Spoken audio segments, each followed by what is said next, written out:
So X-Men United issue 1 came out recently and I really enjoyed it, and I haven't seen many reviews on YouTube, so I just wanted to pop on here and make a video. X-Men issue 1, which was by Eve L. Ewing and the art was by Tiago Palmer, was a really exciting fresh start and carry on from the exceptional X-Men comic books, which I personally really enjoyed. I really enjoyed the introduction of all the new X-Men. I've really enjoyed their plot lines, especially with Sinister right at the beginning of the series, because Mr. Sinister is my favourite character in all of X-Men.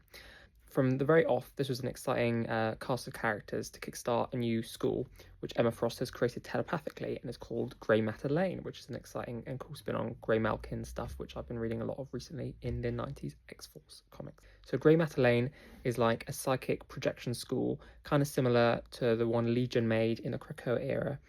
Also kind of similar to the White Hot Room that marked the end of the Krakoa era. So the X-Men are used to kind of dancing around in mind palaces like in Sherlock, basically. And when I first was reading about this kind of psychic school, I was a bit like, oh, is it going to be like the normal X school? Or is it going to be a bit more weird and hard to follow along? But safe to say, it's just a classic like Westchester school X-Men adventures, and really exciting for that reason. You get to see all the different training rooms in this fantastic splash page. You get to see all the different, there's actually a really cool scene of the two Wolverines training some new students. So it just seems really cozy and wholesome and nice, which is what I love from my X-Men comics. The overall kind of through line, without spoiling anything, is more about the internal dynamics between the X-Men. So we've got Emma Frost as the principal of the school, although she doesn't want to be called the principal, which is funny. And Kate Pryde, or Kitty as she goes by now, as the kind of co-principal. And she's got a really cool new Lockheed dragon, which they call Marigold, which is kind of a sinister clone of Lockheed. So yeah, the main through line is the conflict between Emma and Kitty, and then Cyclops, who thinks forming the school is a bad idea, which is fair enough because it's formed using Mr. Sinister's technology, which is obviously a terrible idea. Mr. Sinister, most recently in Sins of Sinister, showed that his technology was just like, why would you ever use it? He's literally always evil. And yeah, by using that technology to kind of stop, the reason they're using Sinister technology is to mean so the psychic projection of the school is impenetrable and super safe.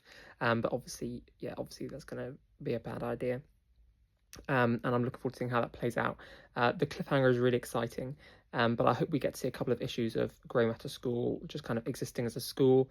I think there's a lot of really exciting prospects to be done with kind of Adventures of the Month kind of stuff, and exploring the different facets of the school, kind of like the Grant Morrison did in their first issues of New X-Men, and before getting onto the really big stuff of inevitably Sinister coming and bringing down the school.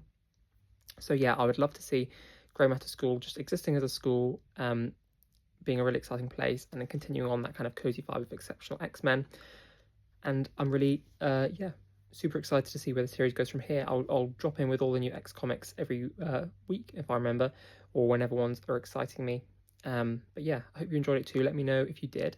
X-Men United issue 2 is coming out on April 15th, so I'm super excited for that as well. I saw in the preview page at the end of issue 1 that it's a crossover with Captain America, so I'm a little bit worried that we might kind of veer away immediately from the kind of cool things that were established in issue 1. But I trust Eve L. Ewing. I really like all of their comics, so really excited for issue number 2. Hope you are too.